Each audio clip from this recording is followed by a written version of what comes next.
Usai merevisi peraturan KPU RI mengenai peniadaan debat khusus Cawapres pada Pilpres mendatang, KPU menuai kritik dari netizen. Berikut beberapa ungkapan kekecewaan netizen di akun media sosial KPU RI.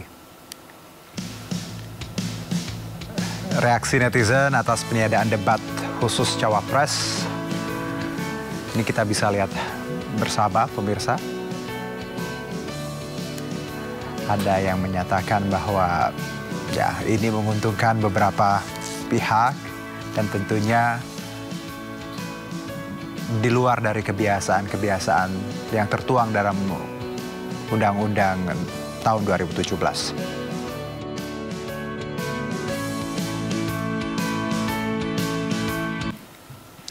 Baik, dan untuk membahasnya lebih dalam telah bergabung bersama kami Jubir TPN Ganjar Mahfud Imam Priyono, Wakil Komandan Tim FTKN Prabowo Gibran Angga Wira, dan Direktur Eksekutif Perludem Hoirunisa Nur Agustiati.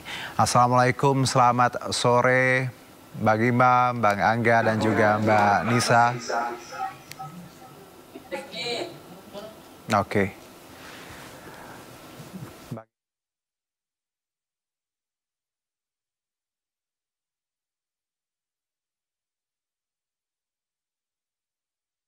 Coba pemirsa untuk sambungan audionya nampaknya belum tersambung secara penuh. Saya sapa lagi. Assalamualaikum, selamat sore Bang Imam, Bang Angga, Mbak Nisa. Oke. Assalamualaikum, selamat sore Bang Imam. Waalaikumsalam warahmatullahi wabarakatuh, Mas Juno. Yes, ya, dan juga ada Bang Angga. Assalamualaikum, sore Bang Angga. Sore Bang Juno. Iya, salamnya gitu ya, mantul. Saya ke Mbak Nisa. Mbak Nisa, Assalamualaikum, sore Mbak.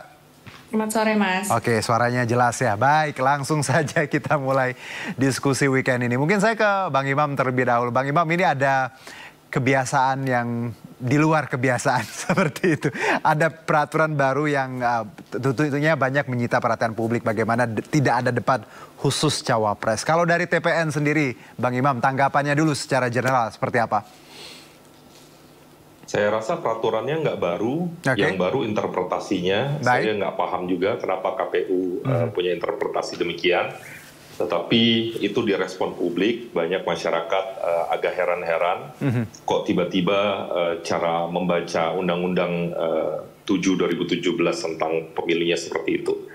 Nah, kalau dari kami secara general sebenarnya Pak Ganjar Pranowo, Prof Mahfud MD, apapun jenis debatnya, kami insya Allah siap lahir batin, tidak masalah pada dasarnya, karena secara substansi kedua tokoh yang kami usung jadi calon presiden dan calon wakil presiden insya Allah adalah orang-orang terbaik bangsa yang kami yakini bisa memberikan kontribusi, kemudian banyak hal untuk kemajuan Indonesia. Jadi pada secara umum sebenarnya kami nggak ada masalah. Justru yang kami khawatirkan justru kalau nanti formatnya berubah, nanti publik tidak bisa menggali lebih dalam bagaimana calon wakil presiden kita memiliki kapasitas.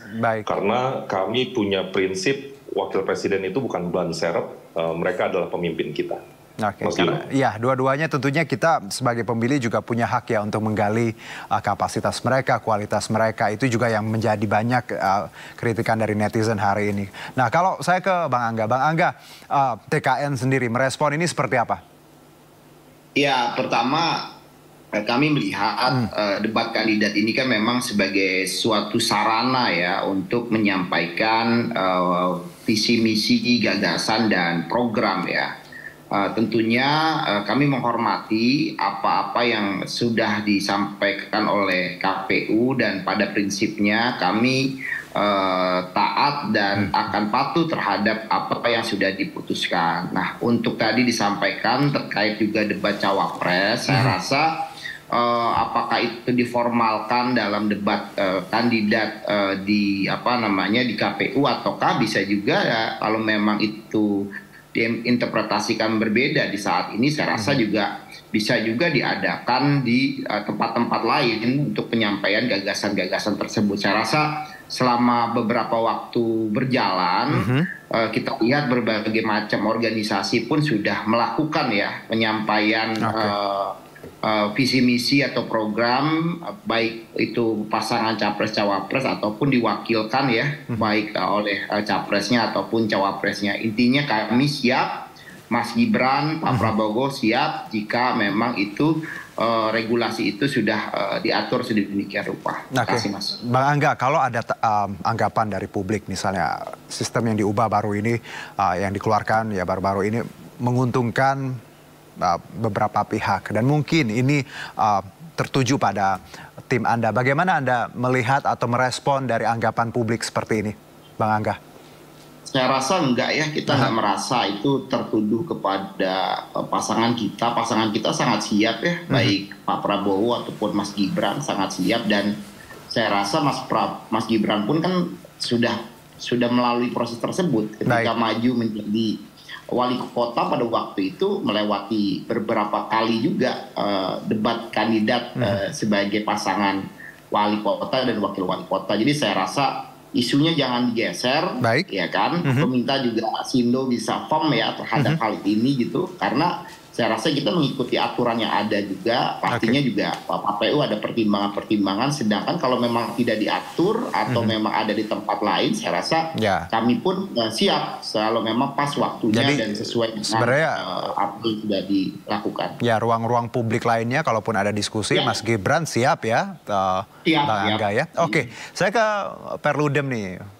Mbak Nisa, ini ada interpretasi yang baru yang membuat publik juga merasa kok begini gitu. Nah, kalau dari pertimbangan Anda, mengapa KPU meniadakan debat khusus para capres dan cawapres? Tadi disebutkan sebenarnya teamwork yang pengen dilihat gitu ya. Padahal masyarakat juga pengen loh, misalnya nih melihat capres, membedah capres sendiri, cawapres sendiri. Kalau dari Mbak Nisa seperti apa tanggapannya? Ya, seperti yang tadi disampaikan ya, bahwa ini kan undang-undang pemilu yang kita gunakan sama dengan 2019 yang lalu, Undang-Undang 7 2017, yang di Undang-Undang Pemilu disebutkan bahwa memang ada 5 kali debat, 3 kali untuk capres, 2 kali untuk cawapres. Dan di aturan teknisnya, di peraturan KPU, PKPU ini kan KPU sendiri yang bikin ya, juga mengatur 5 kali debat, 3 kali capres, 2 kali cawapres gitu. Jadi kalau misalnya ada mau diubah gitu ya, ubah dulu kerangka hukumnya gitu. Jadi nggak bisa, karena gini, kalau misalnya memang di PKPU itu kan disebutkan bahwa dalam mendiskusikan format debat ini berdiskusi gitu ya, berkoordinasi dengan DPR dan pemerintah.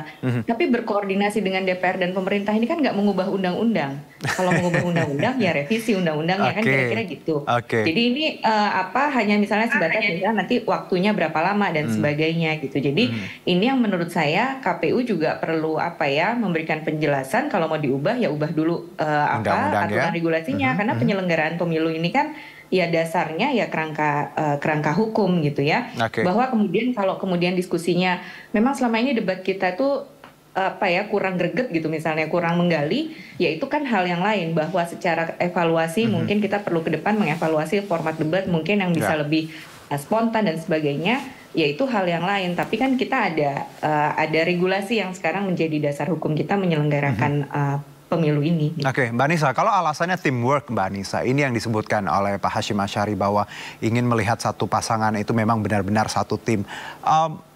Perludem melihatnya gimana? Make sense nggak alasan teamwork ini dijadikan akhirnya landasan bahwa ini ya udah satuin aja, nggak perlu satu-satu gitu? Ya, ketika sudah berpasangan gitu ya, sudah menjadi calon presiden dan calon wakil presiden, ya tentu harus punya teamwork. Tapi kan tadi mereka nanti ketika terpilih, dua-duanya harus mampu gitu. Karena misalnya nanti ketika presidennya sedang di luar negeri gitu ya, yang in charge di dalam negeri kan wakil presidennya. Nah, keduanya kan harus punya punya persepsi, punya internalisasi visi misi yang firm nih di dua-duanya gitu ya. Dua-duanya harus punya kemampuan pemahaman yang sama. Nah, ini sebetulnya yang publik tuh ingin dapat digali gitu ya dalam proses debat tadi, dengan tadi debat kita harus dievaluasi dan lain sebagainya. Tapi momen kampanye dalam bentuk debat ini saya rasa masih menjadi pilihan publik ya, masih menjadi sesuatu hal yang digunakan oleh publik untuk bisa menilai pasangan calon mana yang nantinya akan dipilih saat 14 Februari 2024. Oke, saya kembali ke Bang Imam. Bang Imam, bahwa kita bicara kompetensi masing-masing pasangan ya, baik itu capres dan cawapres, masing-masing punya tugas yang berat sebenarnya. Apakah menurut Anda dari TPN sendiri, alangkah baiknya memang kompetisi masing-masing harus digali dalam sesi khusus, bukan malah digabungkan, Bang Imam? Saya setuju pada premis itu, Juno, karena kita meyakini membangun Indonesia, menjawab tantangannya itu bukan perkara mudah. Dan kita juga tidak boleh lupa pada hipotesa presiden itu bukan dewa. Dia bisa berhalangan tetap misalnya, dan harus digantikan calon wakil presiden. Sehingga tidak ada pilihan kecuali kita memastikan calon wakil presiden itu berada pada level standar yang sama kuatnya dengan presidennya. Dan itu rasanya wadah yang tersedia adalah yang ada di Undang-Undang Pemilu ini 7/2017 bahwa wakil presiden akan berdebat sendiri 2 kali. Di situ kita akan melihat kemampuan, kekuatan mental, ketajaman visi, kemampuan dialektika, dan ini rasanya perlu untuk diberikan kepada publik. Jangan kita di banyak kesempatan pemilu harus gembira, pemilih harus rasional, tetapi kita nggak kasih kesempatan mereka untuk dari konteks cawapres untuk berbicara kepada publik, dari sisi publik nggak ada kesempatan untuk mendapatkan visi dan misi kecuali gimmick. Nah ini kan kita jadi nggak fair kepada publik. Kalau kompetisinya mau riang gembira, kalau kompetisinya mau substansial, demokrasinya mau berkualitas, ya memang yang harus ditaruh adalah gagasan, ide, perdebatan gitu. Baik. Juno. Bang Angga, sama pertanyaan saya. Ketika kita bicara pasangan, tentunya publik juga ya sebagian atau saat ini banyak yang menginginkan bahwa ya harusnya ada debat khusus untuk masing-masing posisi sebagai capres dan cawapres. Apakah TKN juga bisa mengakomodir aspirasi rakyat ini? Mungkin ada kebijakan tertentu dari TKN agar Mas Gibran pun punya panggung sendiri untuk tampil nantinya. Ya, saya rasa setuju ya, karena ini kan pesta demokrasi ya. Semua orang juga harus mengetahui, mendalami dari sisi kompetensi baik capres dan cawapresnya. Walaupun memang pasangan capres cawapres ini kan sebagai satu kesatuan ya, yang tidak bisa dipisahkan seperti itu.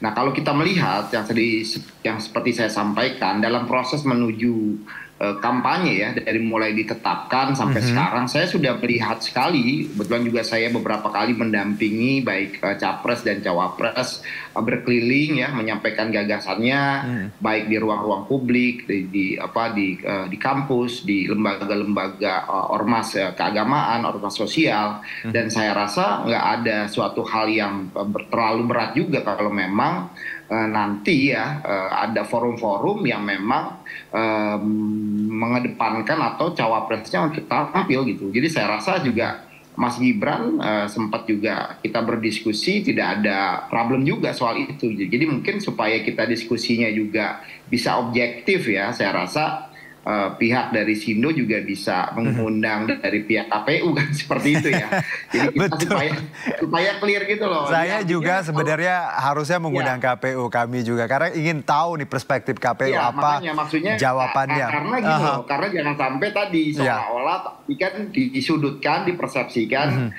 kami yang diuntungkan dengan tidak ada debat cawapres. Kalau perlu semakin banyak semakin oke. Yang penting kan gagasannya bisa sampai, ya bisa tersampaikan. Adapun hal-hal yang sifatnya sekarang sedang ramai di publik, saya itu bagian dari bagaimana masyarakat juga merespon ya. Jadi harus riang gembira, gemoy dan lain sebagainya, itu kan bagian respon publik ya untuk bagaimana menghadapi ini dengan riang gembira. Jadi kalau ditanya gagasan, ditanya konsep, apalagi kalau ditanya Pak Prabowo ya bukan lagi kelas secara nasional, sudah secara internasional kan gitu. Jadi saya rasa kita harus larinya kepada substansi ya, ya diskusinya terhadap substansi, perbedaan-perbedaan gagasan atau perbedaan-perbedaan program itu yang diuji realistis gak, relevan gak terhadap tantangan-tantangan yang akan kita hadapi ke depan seperti itu. Baik ya, kalau kita lihat tadi riang, gembira, gemoy ya, ini harapan kita sebenarnya bagaimana ya kontestasi yang akan berlangsung nanti tentunya semuanya punya hak yang sama, fair play seperti itu ya. Nah saya ke Mbak Nisa. Mbak Nisa, ya harusnya memang ada KPU dalam diskusi kita agar kita bisa paham alasan dibalik ini. Menurut Anda Mbak Nisa, dengan adanya dinamika yang berlangsung, ya setuju ataupun tidak setuju dengan format ini, apakah KPU juga harusnya bisa merespon atau mengakomodir persepsi dan pendapat dari masyarakat terkait ini, Mbak Nisa? Ya, mohon maaf ya, jelas Mas, KPU perlu menjelaskan ya kepada publik gitu, karena salah satu prinsip penyelenggaraan pemilu berintegritas kan transparan, akuntabel ya. Jadi penyelenggara pemilu ya harus transparan, akuntabel, menjelaskan nih, misalnya format debatnya mau diubah ya, kalau mau diubah kita punya landasan hukumnya.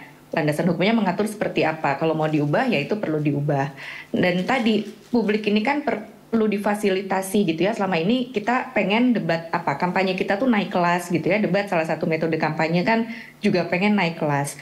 Nah, publik ini perlu dapat kita selalu bilang kita mau mendorong pemilih cerdas, well informed voters gitu ya. Nah, caranya kan dengan memberikan gagasan gitu loh. Apa sih sebetulnya yang ada di yang mau disampaikan oleh para pasangan calon ini, yang itu kemudian difasilitasi oleh penyelenggara pemilu.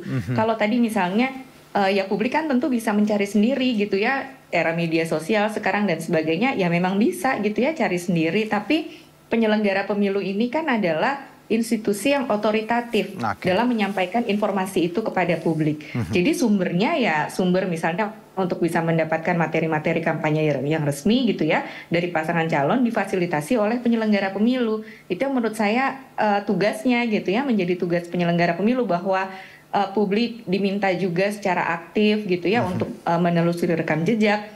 Ya itu tentu penting juga gitu ya, tapi penyelenggara pemilu pun penting memfasilitasi informasi itu, karena dia lembaga yang otoritatif gitu ya, dan bisa dipastikan informasinya valid, karena bisa jadi kalau kita cari informasi sendiri belum tentu sumber yang kita dapatkan sumber yang benar gitu. Nah, jadi peran dan tanggung jawabnya penyelenggara pemilu sebetulnya untuk bisa menjadi jembatan kepada publik ya, untuk mendorong publik kita jadi lebih well informed gitu. Baik, nah kalau bicara ini Mbak Anissa, ini yang juga jadi catatan ya dari banyak pihak, banyak masukan juga Bang Angga dan juga Bang Imam, bahwa debat capres-cawapres kita ini boring ya. Sangat kalau kita lihat satu arah, tidak ada pertanyaannya pun normatif ya. Kalau kita lihat mungkin kalau kita lihat bagaimana mereka punya satu komisi CPD, Commission Presidential Debate ya, itu sangat kritis dan memang orang-orangnya sudah ditentukan dengan segala sistemnya. Mbak Nisa, kalau kita lihat debat yang nanti akan dihadirkan 5 kali ini, perlukah ada perbaikan? Karena masyarakat melihatnya, kalau saya sebagai seorang jurnalis dan publik menilai suatu seremonial, there's no such debate. Plus Mbak Nisa, saya mantan debate national, debater. Saya tahu bagaimana atmosfer debat harusnya. Dari tanggapan Anda, Perludem, bagaimana harusnya format debat? Ya justru itu sebetulnya yang publik inginkan gitu ya. Jadi menjawabnya tuh misalnya menjawab pertanyaannya bisa lebih genuine gitu ya, bisa lebih spontan gitu kan. Hal seperti kan debat itu kan kita sebagai publik nggak hanya melihat sejauh mana sejauh mana visi misinya gitu ya, sedalam apa mereka terhadap visi misinya, tapi juga melihat gestur gitu ya, misalnya ya, melihat artikulasi dan lain sebagainya. Nah itu lebih kalau dia bisa lebih genuine kan publik tentu akan bisa lebih menilai. Nah makanya kita tuh semakin kesini tuh seharusnya bisa lebih mempertimbangkan hal-hal yang seperti itu gitu loh, karena ya tadi kenapa debat ini menjadi penting gitu ya bagi publik untuk bisa menilai, karena debat yang diselenggarakan oleh penyelenggara pemilu ini kan akan disiarkan di televisi nasional, akan disiarkan di mana-mana, yang jangkauannya bisa sangat menjangkau publik yang luas gitu ya. Dibandingkan kalau misalnya hadir masing-masing gitu loh. Misalnya dapat undangan masing-masing yang mungkin nggak semua orang bisa melihat proses itu. Tapi dengan difasilitasi penyelenggara pemilu kan memang debat ini adalah salah satu metode kampanye yang difasilitasi oleh negara. Nah harapannya kan bisa menjangkau nih sampai ke daerah-daerah gitu ya, karena disiarkan langsung di TV-TV nasional dan sebagainya. Ya, dan tidak normatif ya Mbak, satu arah. It's not a speech competition, but it's debate, right? Oke, saya ke Mas Imam dan juga Bang Angga. Mas Imam dulu, Mas Imam, closing statement apa yang ingin Anda sampaikan terkait bahasan kita hari ini? Silakan 1-2 kalimat. Saya dukung Juno dan Mbak Najwa Shihab bikin debat yang seru, yang panas, yang keras agar kita bisa menguji para calon presiden dan calon wakil presiden. Seperti Mas Juno, saya pemandu debat presiden 2019, saya pernah menjadi jurnalis. Saya membantu debat krusial terakhir beberapa pilkada daerah, Bali debat terakhir, Sulawesi Selatan debat terakhir, Sumatera Utara debat terakhir, Sumatera Barat debat terakhir. Saya tahu di debat itu nggak hanya soal substansi. Pada debat itu juga ada soal mental. Pada debat itu ada soal orisinalitas. Karenanya saya mendukung kita semua untuk bersuara kepada KPU. Ayo buat kontestasi ini kontestasi yang berkualitas. Kalau kita salah pilih pemimpin, kita semua yang rugi. Jangan kita bermain-main, jangan kita bercanda, jangan kita berjudi dengan nasib bangsa, dengan 270 juta nasib dan cita-cita dan jiwa dari masyarakat Indonesia. Itu closing saya. Terima kasih. Oke, terima kasih Bang Imam. Bang Angga, silakan. Bang Angga. Ya, tentunya kita berharap ya pemilu kali ini bisa menjadi kan ruang publik ini sebagai sarana untuk adu gagasan, adu program, dan sudah semestinya ya KPU memfasilitasi hal tersebut ya. Nah, mudah-mudahan dalam perjalanannya ke depan ya ini ada saran dan masukan atau kritik ya dari teman-teman, ini menjadi bahan ya untuk memperbaiki. Dan saya rasa bukan hanya KPU tapi juga organisasi-organisasi sosial kemasyarakatan, kampus gitu kan, nah, bisa juga menjadikan pesta demokrasi ini sebagai sarana ya untuk menguji sejauh mana capres dan cawapres ini punya kemampuan dan punya program. Tapi sekali lagi saya ingin juga sampaikan, kita sebagai sebuah bangsa dan sebagai sebuah negara punya cara ya, saya rasa ya. Mungkin belum tentu hal-hal yang dilakukan oleh negara-negara lain gitu kan bisa menjadi baik, tapi kita saya rasa juga punya cara sendiri dan kita juga harus menggalinya ya dari hal-hal yang sudah berjalan selama ini sebagai negara demokrasi terbesar di dunia, dan semuanya juga pemilihan langsung. Kalau boleh dibilang ini kalau kita bandingkan dengan Amerika, ini kita pemilihan langsungnya ini sampai dengan RT RW, kepala desa gitu loh. Lebih advance harusnya. Kalau dibilang ini negara demokrasi terbesar di dunia itu ya Indonesia, karena kita sudah mulai di jenjang yang paling bottom itu sudah melakukan hal tersebut, dan kita yakin ya kita bisa melahirkan pemimpin yang memiliki kualitas dan integritas. Baik, dan juga sebenarnya Bang Imam ya, Bang Angga dan juga Mbak Nisa, kami sudah mengundang KPU, tadi sudah menghubungi tadi, tapi belum ada respon. Jadi kita tunggu nanti kira-kira ada respon apa dalam 1-2 hari ini. Tapi ini saya tutup dengan pantun ya untuk KPU dan untuk kita semua, boleh? 1, 2, 3 nomor yang cantik. Cakepnya mana? Cakep. Oke. Tahun ini memang tahun politik, oke? Pergi beberes, jangan sampai lalai. Debat capres-cawapres harus gembira dan damai. Terima kasih semuanya, Mbak Nisa, Bang Imam ya, Bang Angga. Salam sehat untuk kita semua. Terima kasih. Terima kasih. Sukses semua.